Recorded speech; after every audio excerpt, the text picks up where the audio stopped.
নমস্কার আমার প্রিয় ইউটিউব পরিবার, তোমরা সবাই কেমন আছো? আশা করছি তোমরা সবাই অনেক ভালো আছো, সুস্থ আছো। আমি সুপ্রিয়া, আমি তোমাদের সবাইকে আমন্ত্রণ জানাই নাসিকের ঘরকন্যার আরেকটি নতুন ব্লগে। যে প্রান্ত থেকে আমার ভিডিওটি, আমার ব্লগটি দেখছো, আশা করছি তোমরা সবাই অনেক ভালো আছো।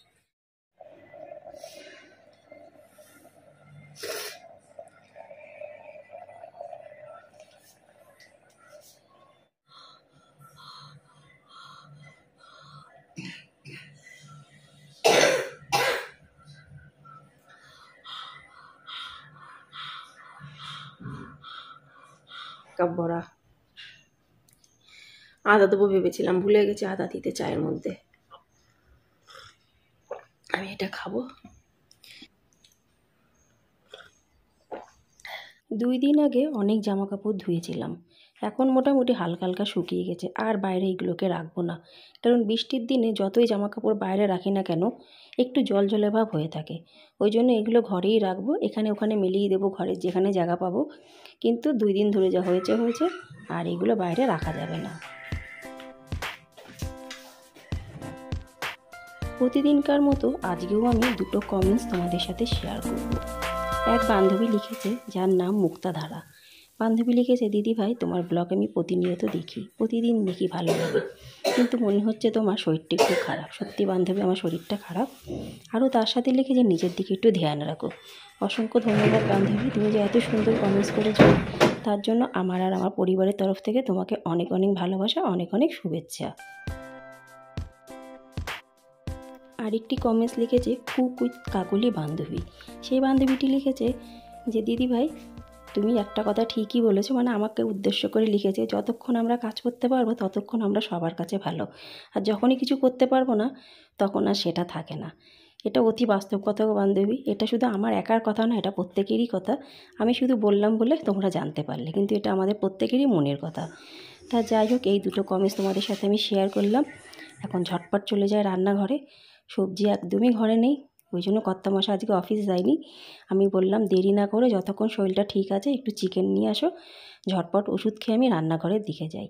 এবার আমি ঝটপট চলে আসলাম চিকেনটা ধুয়ে, রান্নার মানে চিকেনের যে মশলাপত্রটা লাগবে সেইগুলো ঝটপট করে একটু কেটে নিতে। একদমই সিম্পল। সত্যি গো বন্ধুরা, ঘরে যদি কিছু না থাকে অল্প করে চিকেন এনে ঝটপট কিন্তু রান্না করা যায়।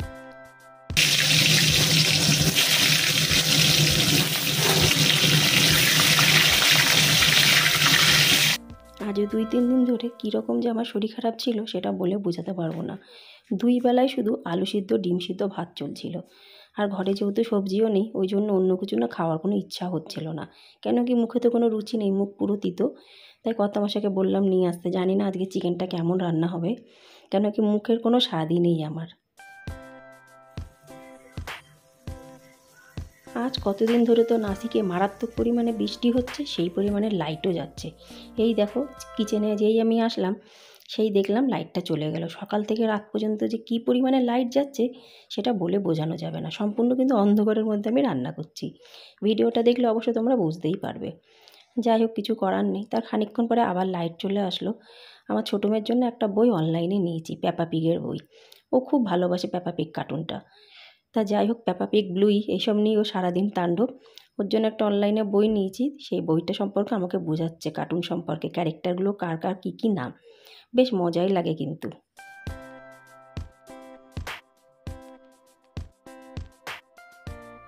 মাঝে মাঝে বাচ্চাদের সাথে সাথে আমিও বাচ্চা হয়ে যাই। সব সময় কাজবাজের মধ্যে থেকে যদি আমরা যখন তখন একটু মাইন্ডটাকে অন্য কাজের মধ্যে রাখি, মন্দ লাগে না। আজ কিন্তু আমি কোনো এক্সট্রা কাজ করতেই পারবো না, করার মতন কোনো ক্ষমতাও নেই। বেশি জোরে কিন্তু বন্ধুরা আমি কথাও বলতে পারবো না, কেন কি আমার কথা বলতে বেশ খানিকটা কষ্ট হচ্ছে। এবার আমাকে ওষুধ খেতে হবে।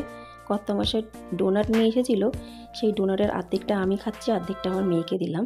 আর তার সাথে একটু আদা চা দুধ দিয়ে বানিয়ে নিলাম। বসে পড়লাম, এটা খেয়ে দিব্যি পেটটা ভরে যাবে, তারপরে ওষুধটা খেয়ে নেব। খালি পেটে তো এতগুলো ওষুধ খাওয়া যাবে না। ওই জন্য কী খাবো ঝটপট করে চা আর ডোনাটটা আমি খেয়ে পেটটা ভরিয়ে নিয়ে ওষুধটা কিন্তু খেয়ে নিলাম। তারপরে ঘর ঝাড়ু তো না দিলে হবেই না, কিন্তু আজকে আর আমি ঘর মুছবো না, কারণ ঘর মোছার মতন পরিস্থিতি আজ আর আমার নেই।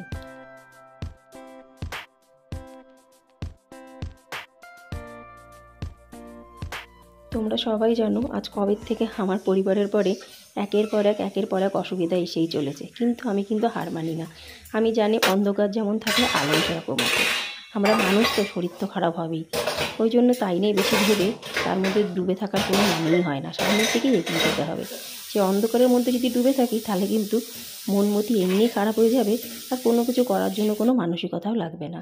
যথারীতি রান্নাবান্না পুরো শেষ, সমস্ত কাজবাজ শেষ, তারপরে চলে আসলাম পুজো দিতে। পুজোটা করার পরে না, সত্যি বলছি বন্ধুরা, মনের মধ্যে না অনেকটা শান্তিবোধ আসে।